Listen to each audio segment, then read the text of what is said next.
ఓం శ్రీ సమర్థ సద్గురు సాయినాథ్ మహారాజ్ की జై.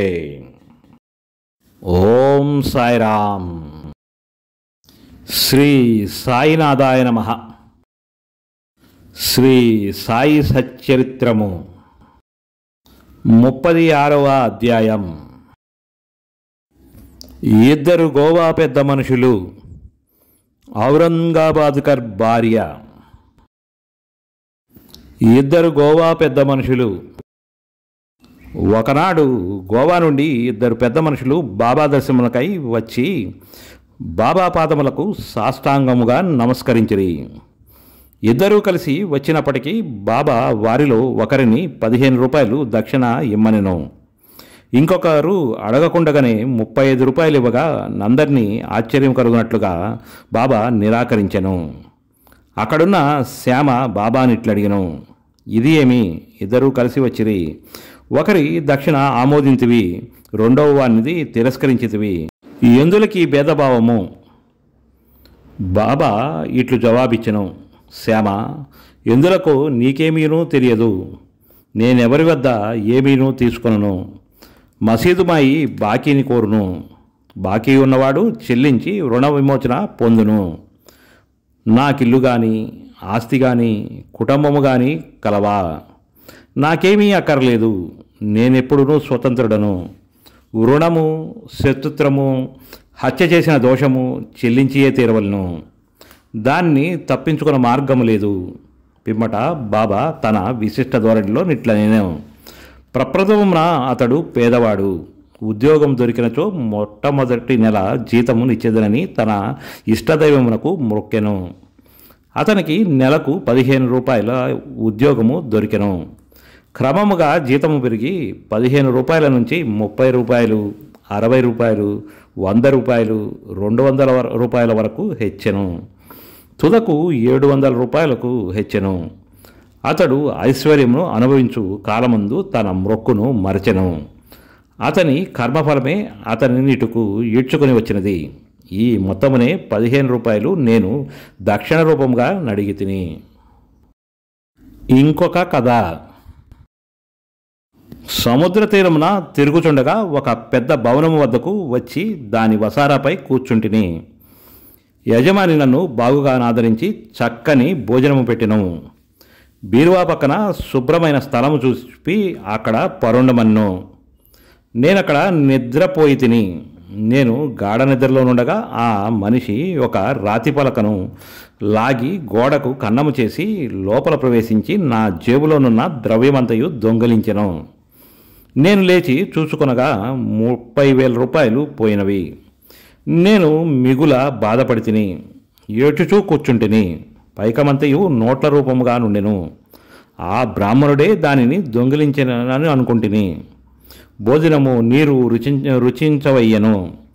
వసారాపై ఒక పక్షము కాలము కూర్చుండి నాకు కలిగిన నష్టము కేడ్చుచుంటిని. పిమ్మట ఒక పకీరు దారి వెంట పోవచ్చు నేను ఏడ్చుచుండుట చూచి ఎందులకు ఏడ్చుచుంటివని అడిగను. నేను జరిగిన వృత్తాంతమంతయు చెప్పి తిని. వారిట్లనిరి, నేను చెప్పినట్లు చేసినట్లయితే నీ డబ్బు నీకు దొరుకును. ఒక ఫకీర్ వద్దకు వెళ్ళుము. వారి చిరునామా నేనిచ్చేదను. వారి శరణు వేడుము. వారు నీ పైకము నీకు తిరిగి తెప్పించెదరు. ఈలోగా నీవు ప్రియమైన ఆహారమేదో దానిని నీ ద్రవ్యము దొరుకునంత వరకు విసర్జింపుము. నేను ఫకీరు చెప్పినట్లుగా నడుచుకుంటుని. నా పైకము నాకు చిక్కినది. నేను వాడాను విడిచి సముద్రపుటొడ్డునకు పోయి తిని. అక్కడ ఒక స్టీమర్ ఉండెను. దానిలో జనులు ఎక్కువగా ఉండటంలో లోపల ప్రవేశించలేకపోతిని. ఒక మంచి నౌకరు నాకు తోడ్పాటుగా నేను లోపలకు పోతిని. అది ఇంకొక ఒడ్డునకు తీసుకొని పోయినది. అక్కడ రైలు బండి ఎక్కి ఈ మసీదుకు వచ్చి తిని. కథ పూర్తి కాగానే బాబా ఆ అతిథులను భోజనం కొరకు తీసుకొని పొమ్మనగా శ్యామ అట్లే చేసెను. శ్యామ వారిని ఇంటికి తీసుకొని పోయి భోజనం పెట్టెను. భోజన సమయంలో శ్యామ బాబా చెప్పిన కథ చిత్రంగానున్నదని, బాబా వారెన్నడూనూ సముద్ర తీరమునకు పోయి ఉండలేదు, వారి వద్ద 30,000 రూపాయలు ఎప్పుడూ లేకుండెను, ఎన్నడూ ప్రయాణం చేయలేదు, ద్రవ్యం ఎప్పుడూ పోవుట కానీ వచ్చుట కానీ జరగలేదు, కాన దాని భావము తమకేదైనా తెలిసినదా అని అడిగను. అతిథులు మనస్సు కరిగెను. వారు కండ్ల తడిపెట్టుకొనిరి. ఏడ్చుచు, బాబా సర్వజ్ఞుడు, అనంతుడు, పరబ్రహ్మస్వరూపుడే అని నుడివిరి. బాబా చెప్పిన కథ మా గురించియే. వారు చెప్పినదంతయు మా విషయమే. వారికి ఎట్లు తెలిసినో అన్నది గొప్ప చిత్రము. భోజనమైన తర్వాత పూర్తి వివరములను చెప్పెదమని అనిరి. భోజనమైన పిమ్మట తాంబూలమును వేసుకొనుచు అతిథులు వారి కథలను చెప్పదొడంగిరి. అందులో ఒకరు ఇట్లు చెప్పిరి.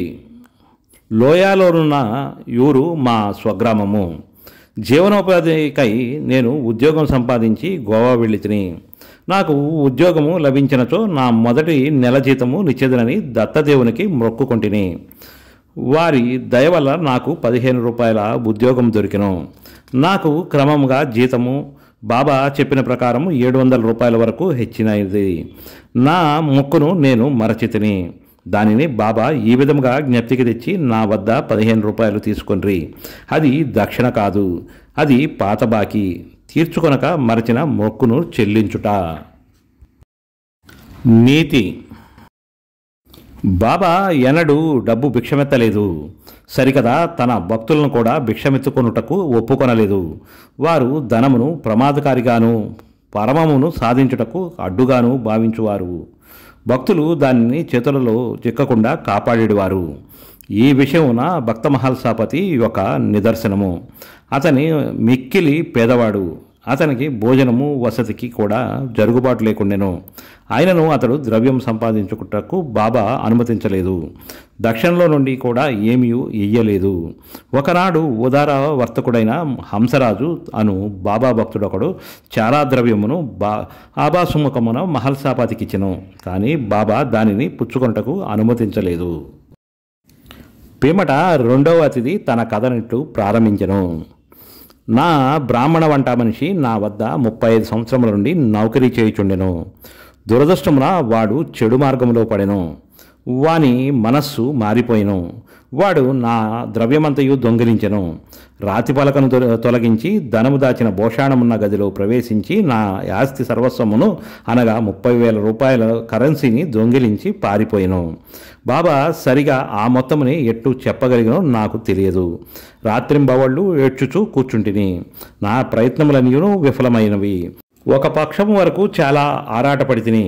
విచారగ్రస్తుడనై దుఃఖంతో అరుగుపై కూర్చొని ఉండగా ఒక ఫకీరు నా స్థితిని గనిపెట్టి కారణము తెలుసుకొను. నేను వివరములనియూ తెలిపితిని. అతడు షిరిడీ సాయి అను ఔలియా ఉన్నారని, వారికి మ్రొక్కుము, నీకు ప్రియమైన ఆహారమును విడువుము, నీ మనసులో వారి దర్శనమును చేయ వరకు నీకు ప్రియమైన ఆహారమును తిననని మొక్కుకొనుము అనెను. నేను అట్టులే బాబా నా ద్రవ్యం దొరికిన పిమ్మట మీ దర్శనము చేసిన పిమ్మట నేను అన్నము తినేదనను అని మొక్కుకుంటుని. దీని తర్వాత 15 దినములు గడిచెను. బ్రాహ్మణుడు తనంతట తానుగా నా డబ్బు నాకిచ్చెను. నా శరడు వేడెను. వాడిట్లనెను, నేను పిచ్చి ఎత్తి ఇట్టు చేసినాను. నా శిరస్సు నీ పాదములపై పెట్టి తిని దయచేసి క్షమించుము. ఈ విధముగా కథ సుఖాంతమైనది. నాకు కనిపించి సహాయమనొచ్చిన ఫకీరు తిరిగి కనపడలేదు. ఫకీరు చెప్పిన షిరిడీ సాయిబాబాను చూచుటకెంతో గాఢమైన కోరికను కలిగినది. మా ఇంటికంత దూరంలో వచ్చిన వారు షిరిడీ సాయిబాబాయే అని నా నమ్మకము. ఎవరైతే నాకు కనపడి నా ద్రవ్యమును తిరిగి తెప్పించరో అట్టివారు 35 రూపాయల కొరకు పేరాస చూపెదరా. దీనికి వ్యతిరేకంగా మా వద్ద నుంచి ఏమీనూ ఆశించక ఎల్లప్పుడూ తమ చేతనైనంత వరకు బాబా మమ్మలను ఆధ్యాత్మిక మార్గమున నడిపింతురు. దొంగిలించిన నా ద్రవ్యము దొరికిన వెంటనే మిక్కిలి సంతసించి మైమరచి నా మొక్కు మరచితిని. ఒకనాటి రాత్రి నేను కొలాబాలో నున్నప్పుడు బాబాను స్వప్నంలో చూచితిని. షిరిడీకి పోవాలన్న సంగతి అప్పుడు జ్ఞప్తికి వచ్చెను. నేను గోవాకు వెళ్ళి తిని అక్కడ నుంచి స్టీమరు మీద బొంబాయి వెళ్ళి అక్కడ నుంచి షిరిడీకి పోవా నిశ్చయించి తిని. నేను హార్బర్ వద్దకు పోగా స్టీమర్లో జాగా లేకుండెను. కెప్టెన్ ఒప్పుకొనలేదు. కానీ నాకు పరిచయం లేని నౌకరొకడు చెప్పగా ఒప్పుకొని నన్ను స్టీమర్లో బొంబాయికి తీసుకుని వచ్చాను. అక్కడ నుండి ఇక్కడకు రైలులో వచ్చి తిని. కాబట్టి బాబా సర్వజ్ఞుడు, సర్వాంతర్యామి. మేమెక్కడ, మా పల్లెలెక్కడ, మా అదృష్టమేమని చెప్పవలను. బాబా మా ద్రవ్యమును తిరిగి రాబట్టెను, ఇక్కడకు లాగుకొని వచ్చెను. షిరిడీ జనులారా, మీరు మాకంటే పుణ్యాత్ములు, మాకంటే అదృష్టవంతులు. ఏలనా బాబా మీతో ఆడి నవ్వి మాట్లాడి ఎన్నో సంవత్సరములు మీతో నివసించను. మీ పుణ్యమనంతము. ఎందుకనగా అది బాబాను షిరిడీకి లాగెను. సాయియే మన దత్తుడు, వారే మొక్కుకొనమని నన్ను ఆజ్ఞాపించిరి. స్టీమర్లో జాగా ఇప్పించిరి, నన్నిచ్చటకు తెచ్చిరి. ఇట్లు వారి సర్వజ్ఞతత్వమును సర్వశక్తిమంతమును నిరూపించిరి. ఔరంగాబాద్కర్ భార్య. షోలాపూర్ నివాసియకు సుకారాం ఔరంగాబాద్కర్ భార్యకు 27 సంవత్సరములైనను సంతానము కలగలేదు. ఆమె అనేక దేవతలకు మొక్కులు మొక్కెను, కానీ నిష్ప్రయోజనమయ్యను. తుదకు నిరాశ చెందెను. ఈ విషయమై చివరి ప్రయత్నం చేయు నిశ్చయించుకుని తన సవతి కొడుకకు విశ్వనాథునితో షిరిడీకి వచ్చెను. అచ్చట బాబా సేవ చేయొచ్చు 2 నెలలు గడిపినాం. ఆమె ఎప్పుడు మసీదుకు పోయినను అది భక్తులచే నిండి ఉండేది. బాబా చుట్టూ భక్త మండలి మూగి ఉండేవారు. బాబా ఒంటరిగా చూసి వారి పాదములపై పడి తన మనస్సును విప్పి చెప్పి తనకొక సంతానం కావాలని కోరుకున్నటకై తగిన అవకాశమునకై ఆమె కనిపెట్టుకుని ఉండిను. తొట్టదొదకు శ్యామకి సంగతి చెప్పి బాబా ఒంటరిగా ఉన్నప్పుడు తన విషయంలో జోక్యము కలగజేసుకొనమన్నాను. శ్యామ బాబా దర్బార్ ఎల్లప్పుడూ తెరిచియుండుననియు, అయినను ఆమె గురించి ప్రయత్నించదననియు, సాయి ప్రభువు ఆశీర్వదించవచ్చుననియు చెప్పెను. బాబా భోజన సమయమున మసీదు వాకిలిలో కొబ్బరికాయ అగరవత్తులతో సిద్ధముగా ఉండమని తాను సైగ చేయగానే మసీదుపైకి రావాలననియు చెప్పెను. ఒకనాడు శ్యామ మధ్యాహ్న భోజనానంతరము బాబా చేతులు తువాలుతో తుడుచుచుండగా బాబా శ్యామ బుగ్గను గిల్లెను. శ్యామ కోపగించి, దేవా, నా బుగ్గను గిల్లుట నీకు తగునా? మా బుగ్గలు గిల్లినట్టి పెంకి దేవుడు మాకక్కరలేదు. మేము నీపై ఆధారపడి ఉన్నామా? ఇదేమైనా మన సాన్నిహిత్య ఫలితమా అనెను. బాబా ఇట్ల నేను, శ్యామ, 72 జన్మల నుంచి నీవు నాతో నున్నప్పటికీ నేను నిన్ను గిల్లలేదు. ఎన్నాళ్లకు గిల్లగా నీకు కోపం వచ్చుతున్నది. శ్యామ ఇట్లనే, ఎల్లప్పుడూ ముద్దులు మిఠాయిలు ఇచ్చు దైవము మాకు కావలెను. మీ నుండి మాకు గౌరవము కానీ స్వర్గము కానీ విమానము కానీ అవసరం లేదు. మీ పాదములయందు నమ్మకము మాకెప్పుడును నుండుగాక. బాబా ఇట్ల నేను, అవును, నేను వచ్చినది అందుకే. ఇన్నాళ్ల నుంచి మీకు భోజనము పెట్టి పోషించుచుంటుని. నీ యందు నాకు ప్రేమానురాగాలున్నవి. అట్లనుచు బాబా పైకి వెళ్ళి తన గద్దెపై కూర్చుండెను. శ్యామ ఆమెను సైగ చేసి రమ్మనెను. ఆమె మసీదు పైకి వచ్చి బాబాకు నమస్కరించి కొబ్బరికాయ అగరవత్తులు ఇచ్చెను. బాబా ఆ టెంకాయను నాడించెను. అది ఎండుది గనుక లోపల కుడుకుడు ఆడుచు శబ్దము వచ్చుచుండెను.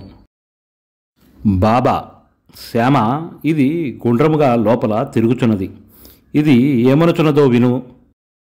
శ్యామ, ఆమె తన గర్భమందు ఒక బిడ్డ అటులనే ఆడవలనని వేడుచున్నది.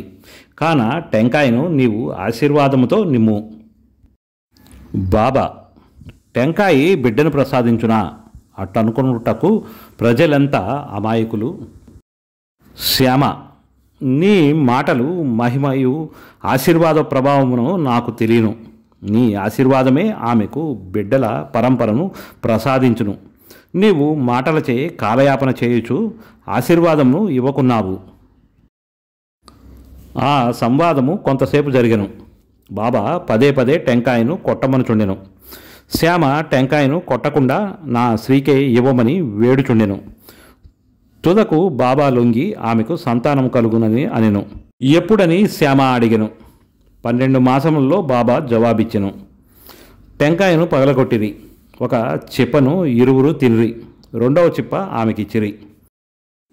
అప్పుడు శ్యామ ఈ స్త్రీ వైపు తిరిగి, అమ్మా, నీవు నా మాటలకు సాక్షివి. నీకు 12 మాసంలో సంతానము కలగనిచో ఈ దేవుని తలపై ఒక టెంకాయను కొట్టి ఈ మసీదు నుంచి తరిమివేసెదను. ఇందుకు తప్పినచో నేను మాధవుడునుగాను. మీరు దీనిని చూచెదరుగాక అనెను. ఆమె 1 సంవత్సరంలో కొడుకును కనెను. 5వ మాసంలో కొడుకును మసీదునకు తీసుకుని వచ్చి భార్యాభర్తలు బాబా పాదములపై పడిరి. కృతజ్ఞుడకు తండ్రి 500 రూపాయలు ఇచ్చెను. బాబా గుర్రము శ్యామాకర్ణకు ఈ ధనముతో శాలా కట్టించిరి. 36వ అధ్యాయం సంపూర్ణం. సద్గురు శ్రీ సాయినాథార్పణమస్తు.